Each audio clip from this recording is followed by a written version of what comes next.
9월 5일 금요일 하나님께서 주시는 말씀은 로마서 2장 17절부터 29절까지입니다. 봉독을 합니다.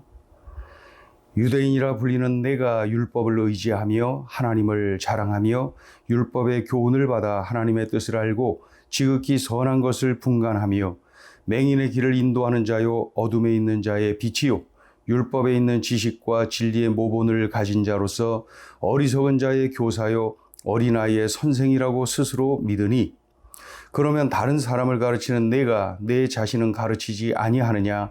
도둑질하지 말라 선포하는 내가 도둑질하느냐?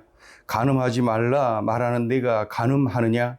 우상을 가증히 여기는 내가 신전 물건을 도둑질하느냐? 율법을 자랑하는 내가 율법을 범함으로 하나님을 욕되게 하느냐? 기록된 바와 같이 하나님의 이름이 너희 때문에 이방인 중에서 모독을 받는도다. 내가 율법을 행하면 할례가 유익하나 만일 율법을 범하면 내 할례는 무할례가 되느니라.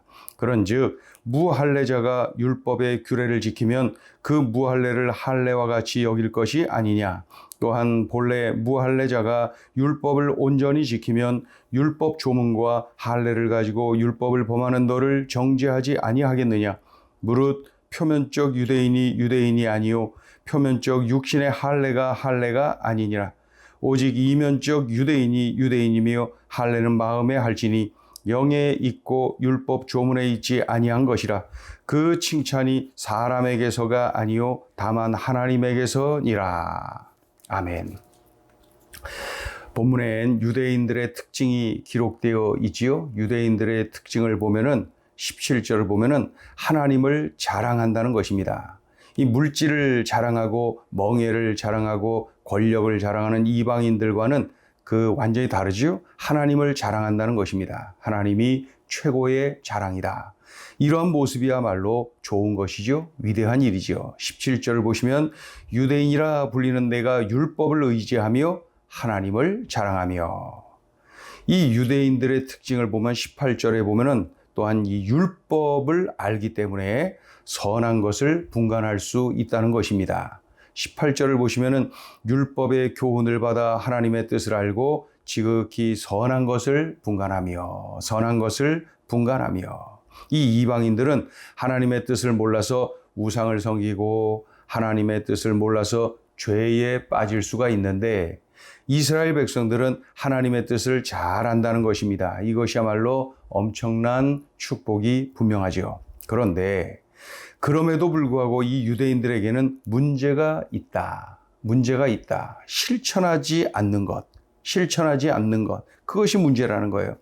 하나님을 자랑하고 하나님의 뜻을 알고 분별하는 힘을 가진 것은 분명히 축복이 맞는데 그들에게 문제가 있다는 겁니다. 바로 실천하지 않는 것. 알고는 있는데 실천하지 않는 것. 사도 바울이 아주 신랄하게 지적합니다. 21절을 보시면은 다른 사람을 가르치는 내가 내 자신은 가르치지 아니하느냐. 19절부터 23절까지 이러한 유대인들을 신랄하게 야단치는 그러한 모습입니다. 하나님을 자랑하고 하나님의 뜻을 알고 분별하는 힘을 가진 것은 축복이 분명한데 그럼에도 불구하고 그들에게 문제가 있다는 거죠. 그 문제가 뭐예요? 실천하지 않는 것. 이와 같이 유대인들은 남을 가르치기만 하고 자신들은 실천하지를 않아요. 뿐만 아니라 오히려 범행을 저지른다는 것입니다. 우상 섬기지 말라고 가르치면서 자기들은 우상을 훔치고 팔아먹는 범행. 간음하지 말라고 가르치면서 자기들은 간음을 저지르는 범행. 도대체 하나님의 영광을 가리는 모습이죠. 그러니 사도 바울이 24절에서 말씀합니다. 하나님의 이름이 너희 때문에 이방인 중에서 모독을 받는도다. 이 유대인들은 남을 가르치기만 하고 자신들은 실천하지를 않아요. 뿐만 아니라 오히려 범행을 저지릅니다. 사도 바울이 지적하는 유대인들의 문제가 또 있습니다.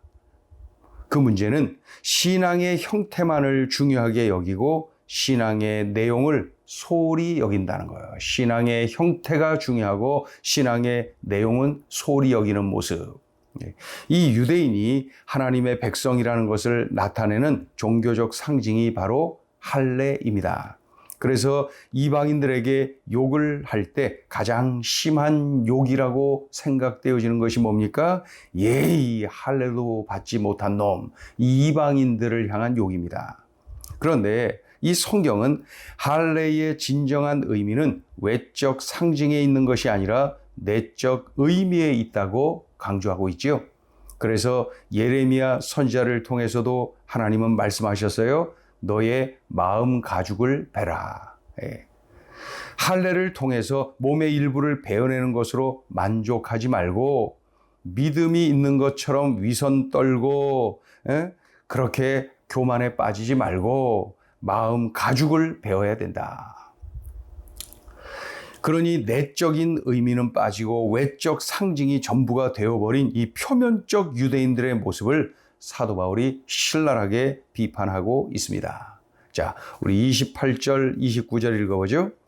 무릇 표면적 유대인이 유대인이 아니요 표면적 육신의 할례가 아니니라. 오직 이면적 유대인이 유대인이며 할례는 마음에 할지니 영에 있고 율법 조문에 있지 아니한 것이라.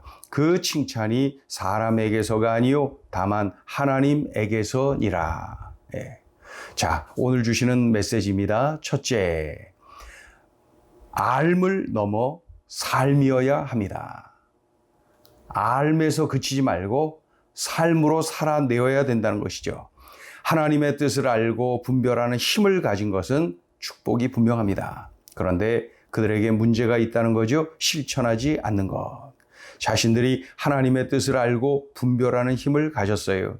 그렇지 않은 사람들을 가르칠 수 있는 선생입니다. 그리고 가르칩니다. 그러나 도대체 삶이 그러하질 않아요. 사도 바울이 지적하고 있는 겁니다. 아주 신랄하게. 다른 사람을 가르치는 내가 내 자신은 가르치지 아니하느냐. 아주 무섭게 지적하며 일깨워주고 있습니다. 그렇다면 우리는 어떻습니까? 나는 어떻습니까? 아는 대로 깨닫는 대로 살아내고 있는 것입니까? 아니면은 그저 아는 데에 깨닫는 데에 그치고 있는 것은 아닙니까? 더욱이 아는 것으로 깨닫는 것으로 실천 없이 행함 없이 교만에 빠지고 위선에 빠져 있는 것은 아닙니까? 그저 정죄하고 가르치려고만 하는 것은 아닙니까? 오늘 우리 자신들에게 하나님께서 주시는 말씀을 꼭 명심해야 됩니다. 앓음을 넘어 삶이어야 한다. 앓음을 넘어 삶이어야 한다. 살아내야 된다는 것이죠. 자, 둘째 주시는 메시지입니다. 외적 자랑이 아니라 나와 하나님과의 관계가 중요합니다. 이 유대인들이 하나님의 백성이라는 것을 나타내는 대표적인 종교적 상징이 바로 할례.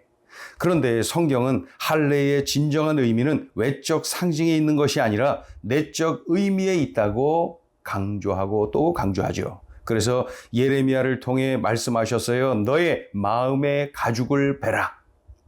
할례를 통해서 몸의 일부를 베어내는 것으로 만족해하고 믿음이 있는 것처럼 위선을 부리지 말고 마음 가죽을 베어야 한다. 이 할례 받은 것으로 만족하지 말고 하나님의 자녀답게 사는 것에 집중하라는 그런 말씀입니다. 우리들도 마찬가지. 우리가 신앙생활 한 지 예수님을 믿은 지 우리 집안이 4대째입니다. 5대째입니다. 이 신앙의 가문을 자랑하곤 합니다. 할아버지가 목사님이에요. 할머니가 권사님이에요 하면서 자랑을 합니다.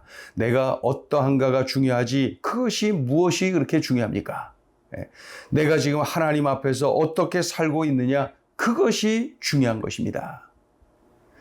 우리 할아버지가 목사님이고 장로님이라 그래서 내가 구원받는 게 아니에요.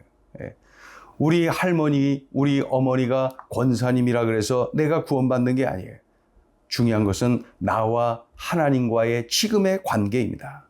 행여 이런 외적인 것들을 자랑하며 위선에 빠지고 교만에 빠진 유대인들처럼 되어서는 안 된다는 거죠. 명심해야 됩니다. 외적 자랑이 아니라 내가 지금 하나님 앞에서 어떻게 살고 있느냐. 그것이 중요한 것입니다. 기도하죠. 하나님 아버지, 들려주신 말씀이 귀하고 귀합니다. 이 말씀을 명심하고 이 말씀을 살아내게 도와주시옵소서. 오늘도 이 말씀을 붙잡고 승리하는 귀한 날 되게 하여 주옵소서. 예수님의 이름으로 기도 올리옵나이다. 아멘.